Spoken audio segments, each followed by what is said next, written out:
Join us for an immersive experience that redefines leadership through the lens of strategic rest in Greensboro, North Carolina, June 6th through the 8th, 2025. We'll see you there.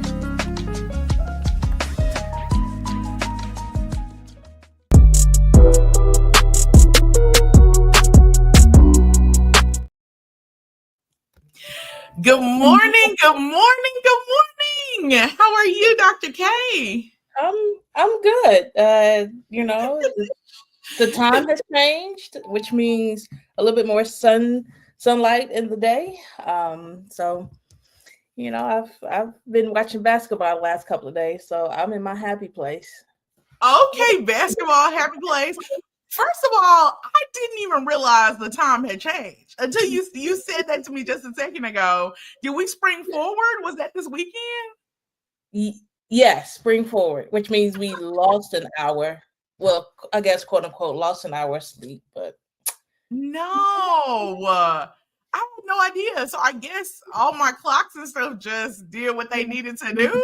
typically, Okay, but yeah. that hold on, that speaks. Okay, like I don't know. I felt something in that real quick. But before I go there, hi y'all. Welcome to the Power Nap Live. We're here with you every Sunday at 10 a.m. 11 a.m. Eastern Standard Time in order for us to recharge as we begin the week. So I'm so glad that you all are here. I see folks in the comments. As you come in, please make sure to let us know you're here by putting something or emoji in the comments, whatever you need to do. But we want to know that you're here and where you're streaming from. So thanks for being here. Okay, now let me see. I'm trying to think what just like hit from that. Okay. To me, what when you think about rest, right? Or really when you think about doing, oh hi, we've got Kathy Brown Dixon in the comments. Look at that. When you do, when you take care of things, right? And then rest, then the things will work even while you're resting. Yeah. But you got excuse me, you got to trust that they'll work while you're resting. You got to believe in that. Because if you're not believing in that thing, then you're always on edge of, oh, did I change my clock? Did I do this? Did I do that? It's almost like it's a fake trust.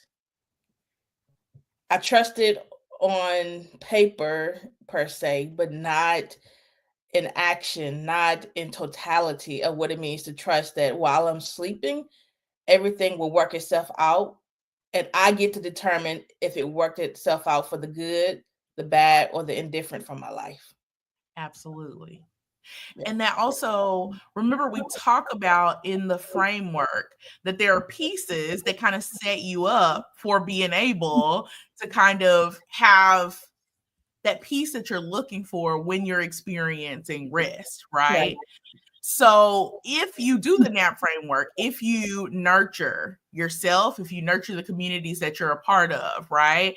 If you then make sure that you're assessing what needs to be done, that you have whatever you have things taken care of, when you then prioritize, right, we then have to believe or be relaxed enough at that state to then know that good things will come out of the rest. Yeah, because when you're not rested, you're all over the place, and it shows, right? And if you're not in the, and I don't use the word right, but if you're not in the appropriate environment and people see that you're not rested, they will take advantage of your unrested self.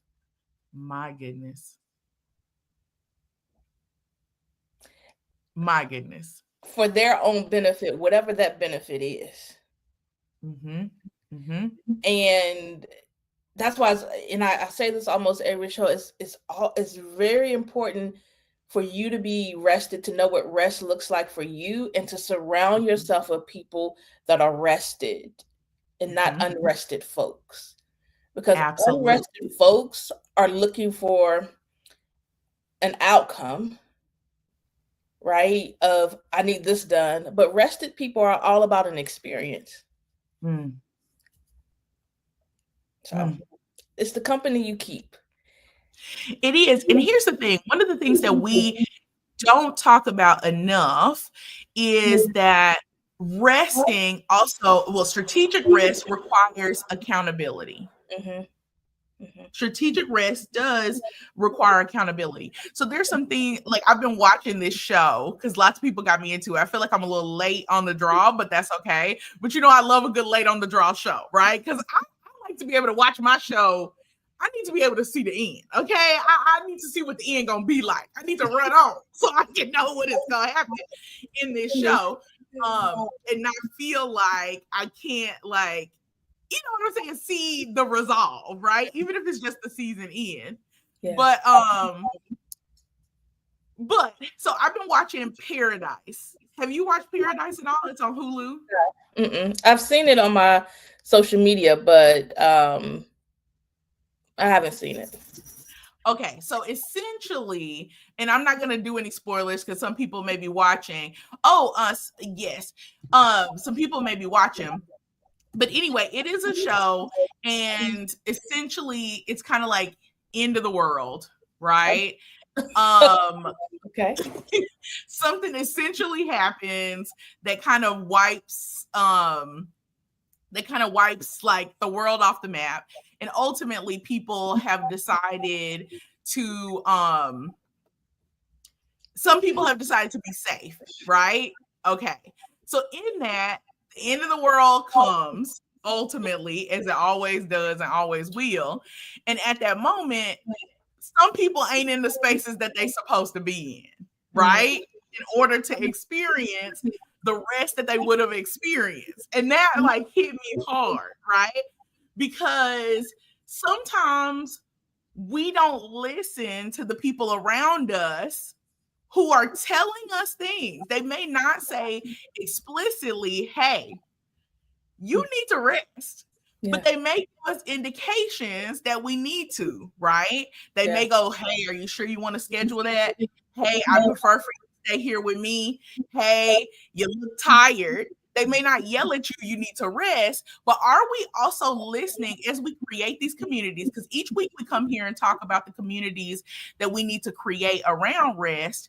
But when we create these communities, are we listening to the people that one are asking us to rest or telling us we need to rest? And then second, what does the accountability look like? Yeah. Yeah. You know, so we talk about it, the sweet magnolias, right? And so I have my own community of sweet magnolias, and we actually spent time last night, and um it was just a reminder, one of the different conversations that we had, the laughs, the jokes, and it got to a point where we're so comfortable with one another where we can say, are you like, you got all of these things going on, you traveling, all that, when you're going to have time to sleep, to rest, etc. It's like, well, make no, when are you gonna, so it's very intentional. So when we talk about that accountability, we have somehow found ourselves in a space of friendship where we are accountable and we're not afraid to say the thing to the person, right? Mm-hmm. Hey, since you look tired, what's going on? I don't know if it's like sleep nap that you need or if it's more of a creative nap that you need. Yes. But what can we do, right? And so we when we gathered last night, it was part of, a couple of weeks ago, I was in a space where I just wanted to be around people, actually them, because of the conversations that we have, right? And say, Mm. hey, can we put this on the calendar? We put it on the calendar, we made it happen, right? And how intentional we are and how we can hold space. And even if it's not all four of us, whether it's two of us, three of us, right? That camaraderie that we experience together as a collective is still there. So the experiences are always there because we're never thinking about the outcome of our time together. Yeah. It's always the experience in that moment. And I'm Mm. so appreciative of that. And I hope that for other folks, right?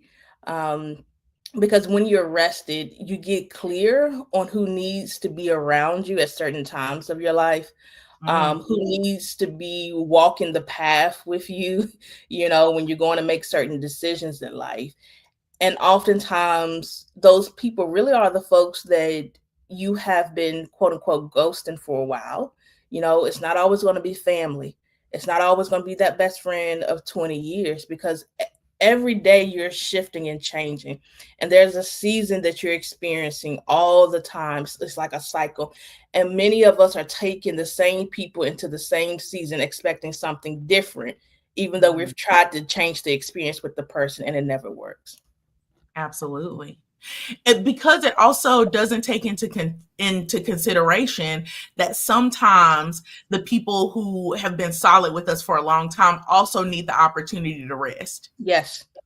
And so if you're always taking the same weapon or tool, or always using the same thing into the battle, and you never learn how to use also sometimes, okay, so I don't know if everybody saw it. One of my favorite shows ever is Living Single, right? And so there's this point where someone is breaking into their apartment, and Queen Latifah, who I absolutely just I need to thank her to her contributions for providing to the confidence of a little big girl walking around in the streets out here, if that makes sense.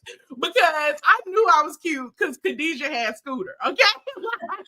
That was always something that was in my mind, always. When people would ask me, like, okay, why you, Khadijah has Scooter? So that means I'm going to find whoever that is, if that makes sense.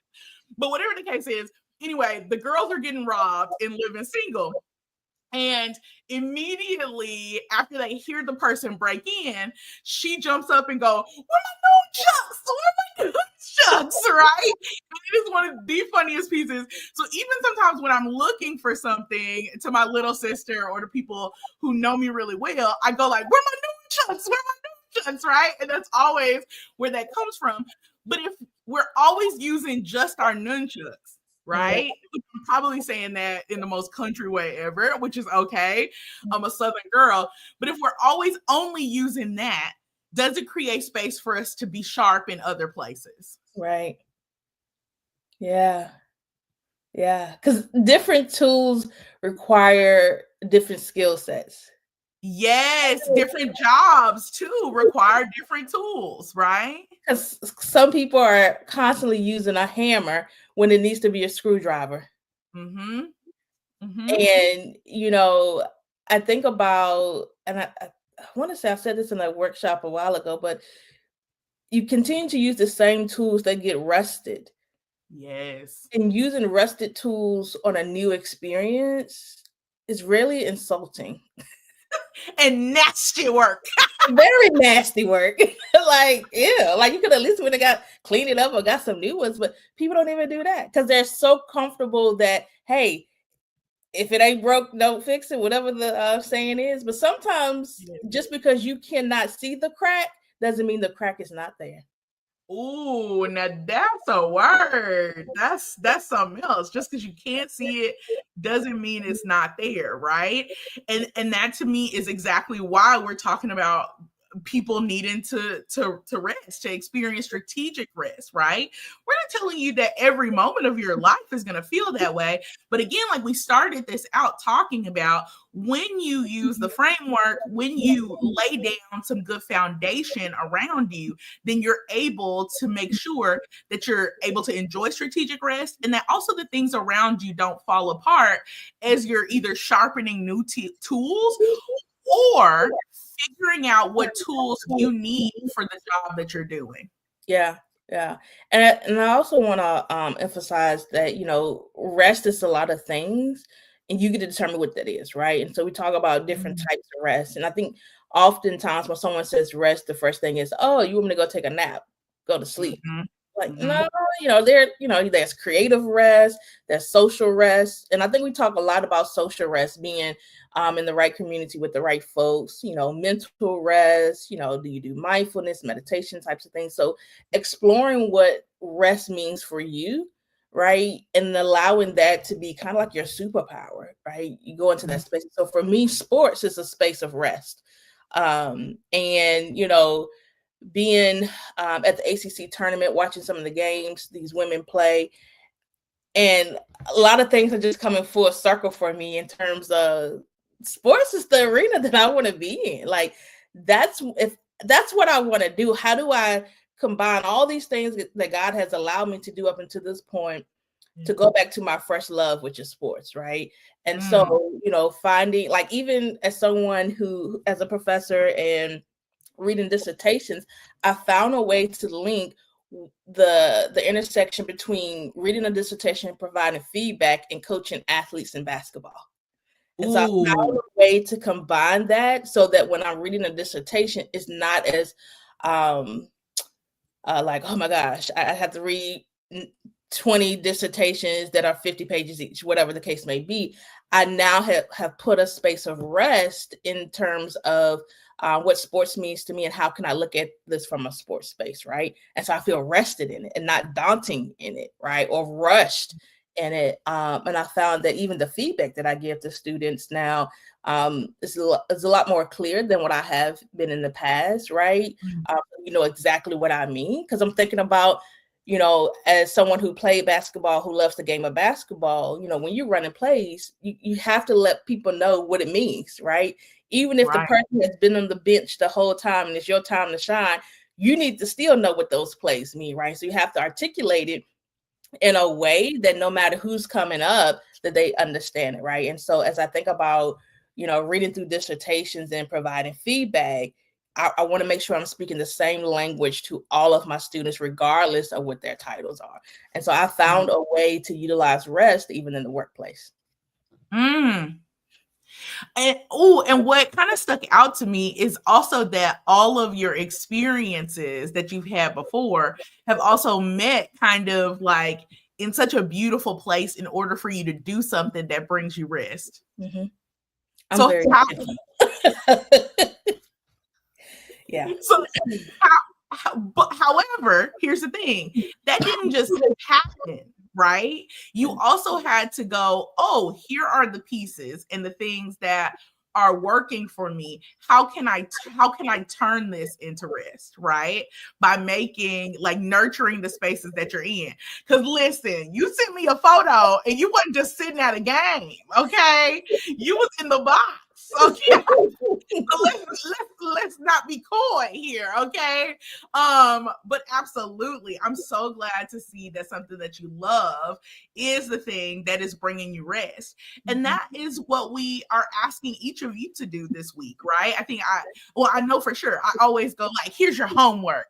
That higher ed space never kind of leaves you. That professor piece never leaves, whether you're a professor at the moment or not. Dr. K is at the moment. I have been in the past and am not right now. However, the teaching never leaves, right? Yeah. So I want to encourage each of you to be intentional this week about looking for a way in the things that you do that can bring you rest. Yeah. And we talked a little bit about that last week when we were with some clients, when we were with a client, when we were kind of walking her through that part of her lunch day that was bringing her rest. How could she use that to add rest to the rest of her day? So for you all, be intentional this week about figuring out what are the things that bring you rest. When do you feel rested? Even if it's for a minute during the day, what's the thing that you do?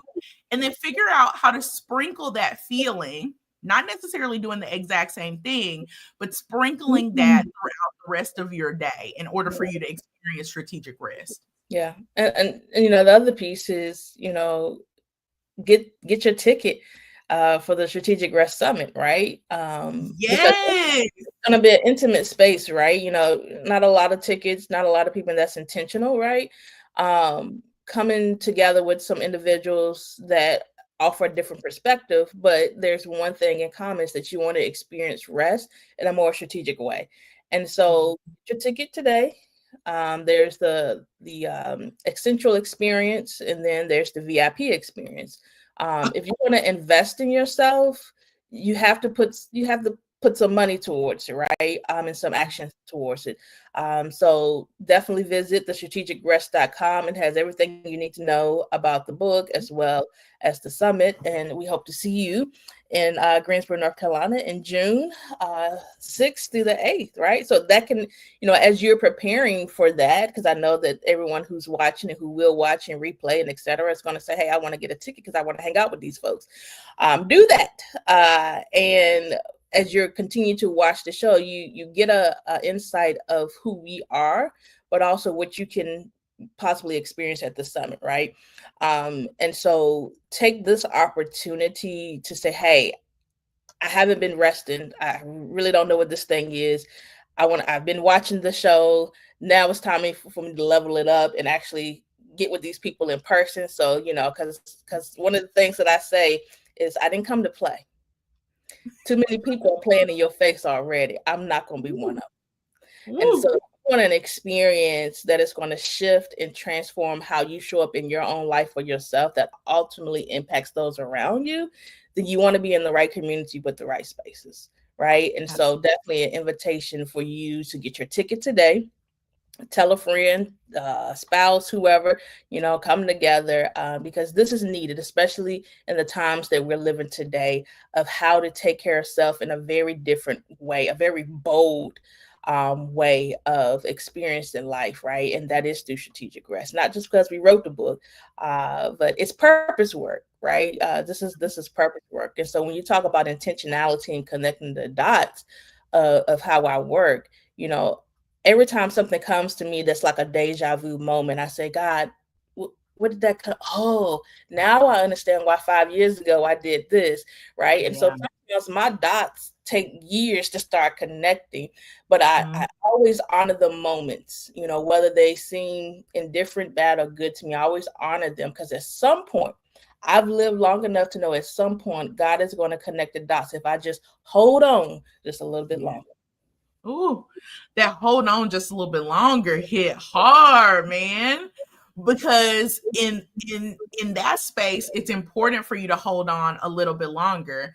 But when we're talking about strategic rest, it becomes necessary for you to stop pushing it down, right?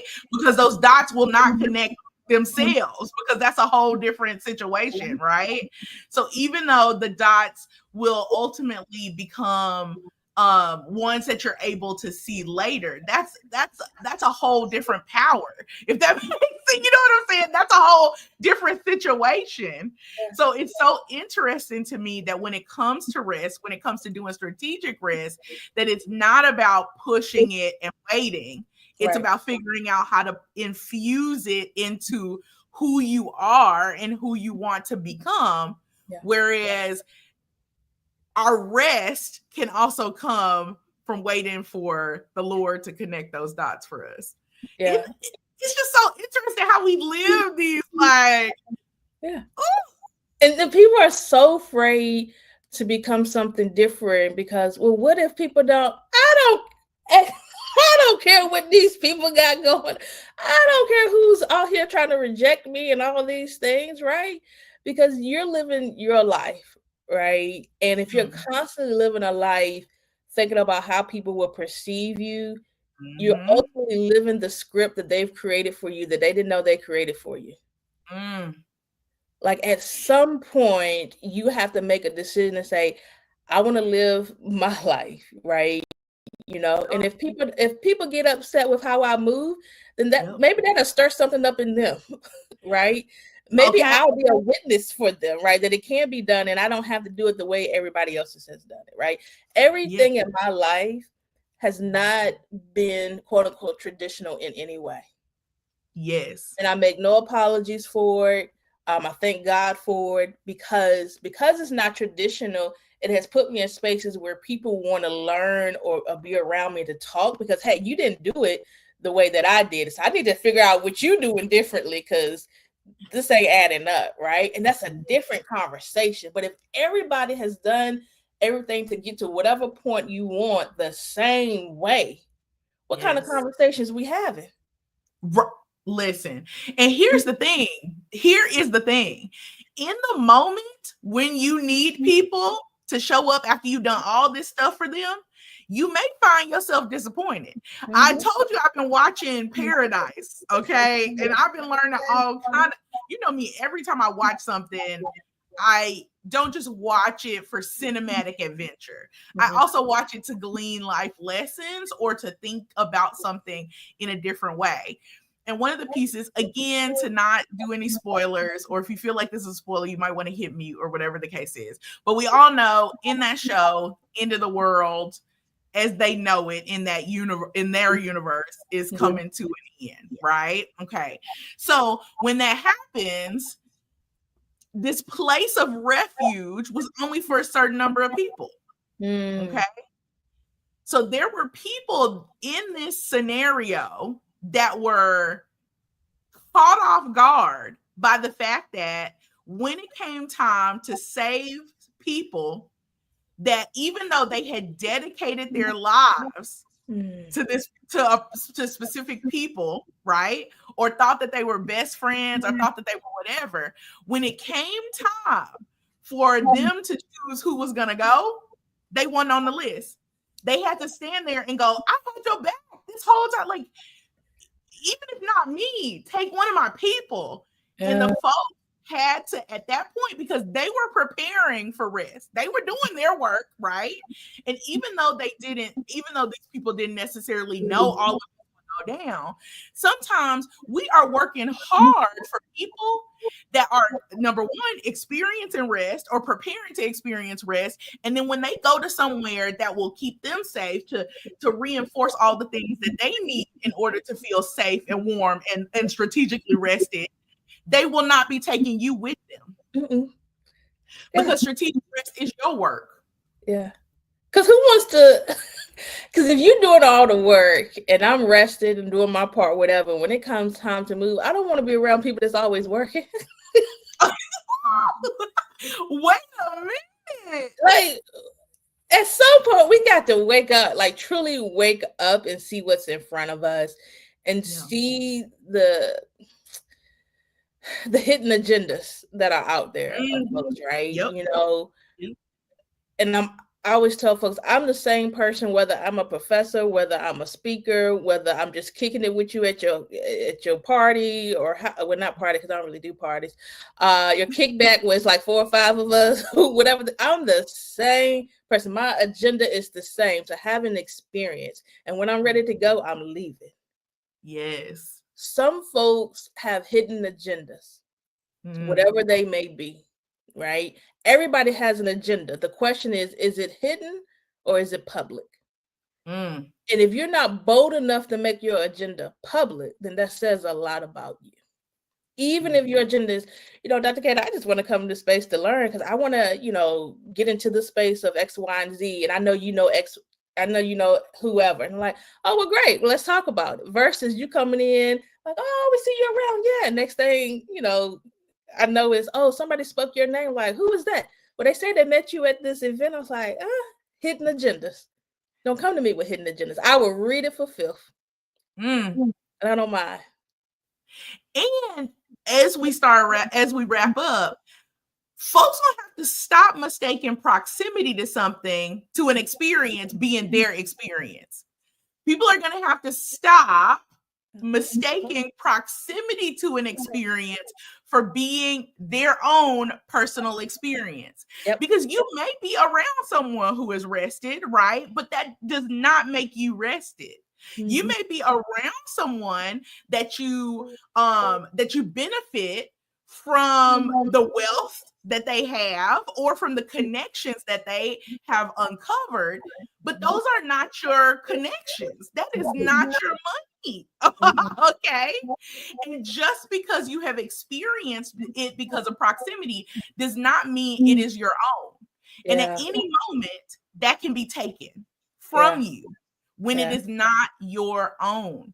So we need to stop mistaking proximity to an experience for our own personal experience and get ours. Yeah. One of the things that I always sit back and I smile at is that when I'm in different spaces with folks and, we're there for whatever the occasion may be. and I end up working with, or spending more time with us, certain people that were there versus other people that were there. It's like, well, I see you always spending time with so, or y'all, hang out. I see y'all, hanging out a little bit more. When can we? Well, that was purposeful, baby. Your agenda was hidden, and I knew it.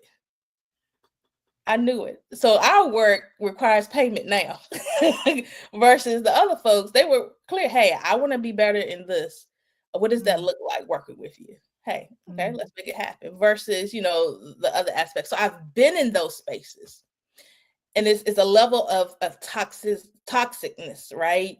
Yes. That if you're not rested, whatever that looks like for you, you will find yourself in a toxic environment every single time. And until you choose differently, you are choosing to be in that toxic environment. And no matter what I say will not help you out of that until you choose differently. And ask for what you want, right? Yeah. Stop being coy about the things that you need. Stop being coy about strategic rest. Yeah. It's not a game. It's not a game, folks. You're missing out on not only the experience of strategic rest, you're missing out on the benefits and also what it does for the people around you, the ripple effect that you're able to create by being a strategically rested person. Yeah. Stop beating around the bush. Tell me what you want. Tell me what closed mouths don't get fed, okay? But I don't have a problem with saying, hey, I am not able to help you, or I don't want to help you with that, but I know somebody else is, right? But you have to speak what you want and need. People are not mind readers. And then people, and I know we got to go, then people get upset. Well, why didn't you didn't say it? But I thought but you didn't say it. No.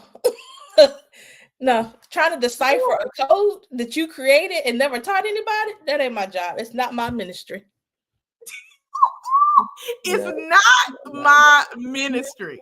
No. But let me tell you what is our ministry, strategic rest. So you better get on down and get your ticket. We only have a few left, so please make sure that you get it. Listen, I have my Google alerts set for flights to Greensboro, and they're the lowest they have been. So if you're a flight girly like me, a flight girly pop, as the young kids would say, please make sure that you're going on to get your stuff. If you're in the area, listen, there's so much that's close to Greensboro. You better hop in your car and come see us, okay? Or get on the train, get on the bus, get on a plane, whatever you need to. But make sure you get your tickets at thestrategicrist.com. You can find the book there. You can also find tickets, both VIP tickets. I think we have a couple of those left. And then also your standard tickets for the event. All right, folks, as we always say, we'll see you next Sunday, okay, for the Power Nap Live. We'll see you at 10 a.m.